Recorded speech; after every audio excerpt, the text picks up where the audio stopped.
Costa Rica llegó en 2021 y 2022 a una tasa global de fecundidad de 1.3 hijos. En términos prácticos tendríamos tres grandes consecuencias. Primero, caída significativa de la población infantil y juvenil, los menores de 18 años. 4, 2, 1. No se trata de un nuevo algoritmo.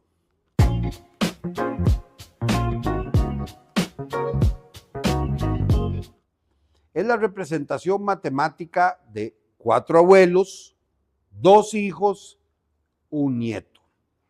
Me refiero a la nueva tendencia demográfica en algunos países. Corea, China, Japón, España o Italia, por ejemplo, donde cada mujer tiene en promedio un único hijo, lo que significaría que 4 abuelos solo tendrían 2 hijos entre ambas parejas, uno por cada abuela. Esos 2 hijos de distinta madre tendrían un hijo entre los dos, un hijo por mujer. En términos gráficos, un joven en edad de trabajar quedaría sosteniendo a 2 padres y eventualmente a 2 abuelos. Obviamente se trata de un ejemplo exagerado, pero que nos sirve para dramatizar las tendencias demográficas recientes. La realidad no es tan grave como veremos, pero será difícil de manejar en términos de pensiones, de servicios de salud o de cuidados de adultos mayores. Bajo esos supuestos, además, necesitaremos menos escuelas y colegios, aun cuando bajáramos el número de estudiantes por aula y por profesor. Ello, lejos de ser una amenaza, podría permitirnos mejorar la educación, siempre que no sigamos la senda de decadencia que reflejan las pruebas PISA de los últimos años. A esa fórmula 4-2-1 nos encaminamos hoy en Costa Rica. Según Luis Rosero, demógrafo de la Universidad de Costa Rica, la mujer costarricense tendría hoy poco más de un hijo en promedio. Esos números se compensan en parte porque la fecundidad de mujeres inmigrantes es mayor y ello nos da un número de 1.3 hijos por mujer. En términos absolutos, en 1985 nacieron 85,000 niños en Costa Rica, mientras que en el año 2024 nacieron 48,890 niños. Y eso que hay mucho más mujeres en edad fértil hoy que hace 40 años. Por si fuera poco, la tasa de mortalidad infantil aumentó aproximadamente a 10 por cada 1,000 nacimientos, el nivel más alto en los últimos 23 años. Esos escenarios contrastan con la premonición de Thomas Malthus, quien en 1789 pronosticaba alarmado que la población crecería en proporción geométrica y que la producción de alimentos crecería en proporción aritmética. Es decir, que no tendríamos con qué alimentar a una población creciente y que aumentarían las hambrunas y la desnutrición. Todavía en los años 70 del siglo pasado, en el año 1970, una película como Soylent Green, Cuando el destino nos alcance, en la versión española de 1973, se recogía esa distopía donde la gente vivía sin nada y la comida no alcanzaba. Al final el protagonista descubre que la comida se tomaba de los seres humanos que morían. Jacques Cousteau, el oceanógrafo y ecologista, era menos pesimista en cuanto a la producción agrícola y sostenía básicamente que quizás podríamos dar de comer a una población creciente, pero se preguntaba si valdría la pena vivir como ratas. Las visiones pesimistas no tuvieron en cuenta la capacidad del ser humano de romper ciclos perniciosos, ni de lograr mejoras científicas y tecnológicas para aumentar la producción de alimentos y de materias primas, o de mejorar la eficiencia en su utilización, o de bajar las tasas de fecundidad.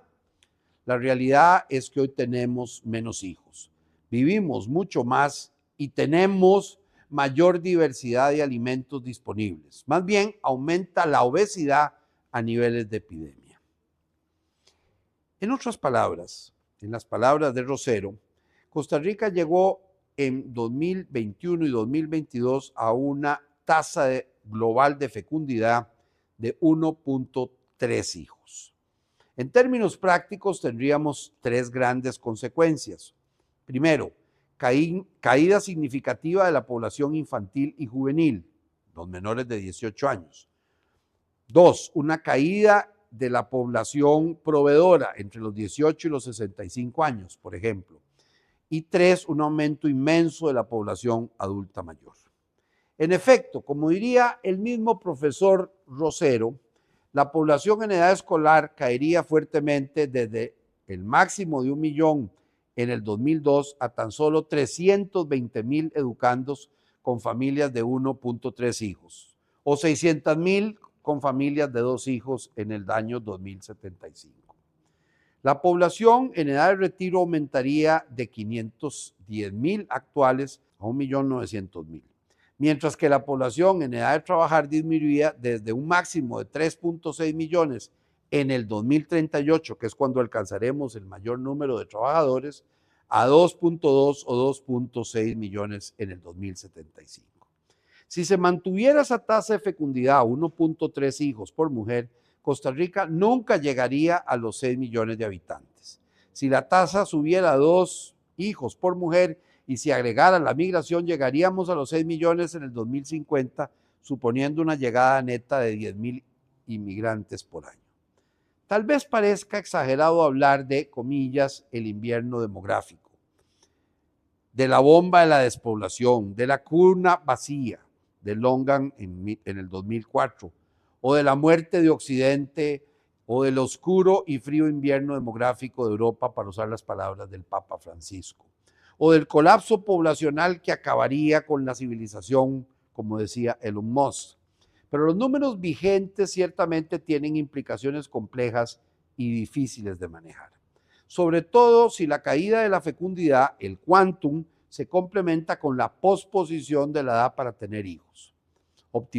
Optimistamente, alguien dirá que la inteligencia artificial y los robots, o que la migración de países africanos y de países vecinos más jóvenes con tasas de fecundidad mayores como Nicaragua u Honduras, en el caso costarricense, compensarán la caída previsible de los nacionales en edad laboral. Cierto, pero ello supondría otro tipo de fenómenos, incluyendo lamentablemente un aumento de propuestas xenofóbicas. En Europa o en los Estados Unidos son testigos de ello. O una alienación humana no diagnosticada, aunque todavía no estemos como China, Corea del Sur, Japón, España o Italia.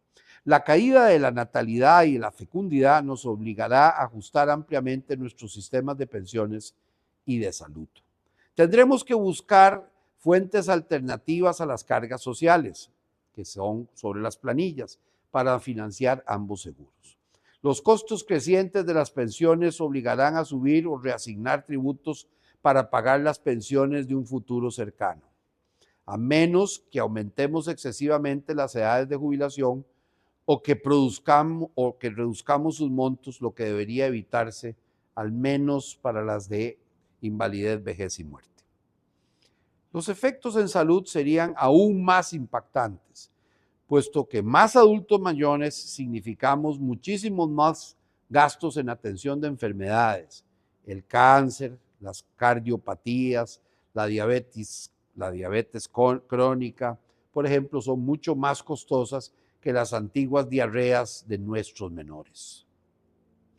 Necesitaremos más camas hospitalarias, más servicios hospitalarios y médicos, también en el primer nivel y en el segundo nivel, etc.